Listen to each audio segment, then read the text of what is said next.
ಯಾಕೆ ಸರ್ ನನ್ನ ಮೇಲೆ ರೇಗಾಡ್ತಿದ್ದೀರಾ? ಏನು ಮಾಡಿದ್ದೀನಿ ನಾನು? ಹಾಂ, ಏನು ಮಾಡಿದ್ದೀನಿ ಹೇಳಿ? ಪ್ರತಿ ಸತಿ ನನ್ನ ಮೇಲೆ ರೇಗಾಡ್ತೀರಾ? ಯಾಕೆ ನಾನು ಹ್ಯಾಂಡಿಕ್ಯಾಪ್ಟ್ ಅಂತಾನ? ನಾನು ಸುಮ್ಮನೆ ಇರ್ತೀನಿ ಅಂತಾನ? ನನಗೂ ರೇಗಾಡಕ್ಕೆ ಬರುತ್ತೆ ಸರ್. ಅವರೆಲ್ಲ ದೊಡ್ಡವರು ಅಂತ ಅವ್ರಿಗೆಲ್ಲ ಸುಮ್ಮನೆ ಬಿಡ್ತೀರಾ? ನಾನು ಏನು ಮಾಡಿದ್ದೀನಿ ಅಂತ ಇದು ಮಾಡ್ತಿದ್ದೀರಾ? ನಾನೇನು ಕೆಲಸ ಮಾಡ್ತಿಲ್ವಾ? ಅವ್ರ ಥರ ಅಲಿತಾ ಇದ್ದೀನ ಅಥವಾ ಇನ್ನೇನು ಮಾಡ್ತಾ ಇದ್ದೀನಿ ಹೇಳಿ ನೋಡಿ.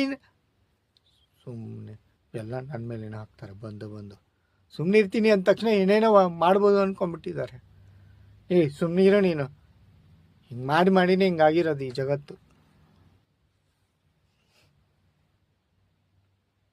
ನಾನು ಯಾವತ್ತಾದ್ರೂ ತಪ್ಪು ಮಾಡಿದಾಗ ಪರವಾಗಿಲ್ಲ ನೆಕ್ಸ್ಟ್ ಟೈಮ್ ಹಿಂಗೆ ಮಾಡಬೇಡ ಅಂತ ಹೇಳಿದ್ದೀರಾ? ಇಲ್ಲ. ಹೋಗಲಿ, ನಾನು ಏನಾದರೂ ಸಜೆಷನ್ ಕೊಟ್ಟಾಗ ತೊಗೊಂಡಿದ್ದೀರಾ? ಅದೂ ಇಲ್ಲ. ಬಟ್ ಆಪಾದನೆ ಮಾತ್ರ ಎಲ್ಲವೂ ನನ್ನ ಮೇಲೇನೆ. ನಾನು ಏನು ಮಾಡಿದ್ದೀನಿ ಅಂತ? ಇಂಥಾಗಿದ್ರಲ್ಲಿ ಕೆಲಸ ಮಾಡೋದಕ್ಕಿಂತ ಹೋಗಿ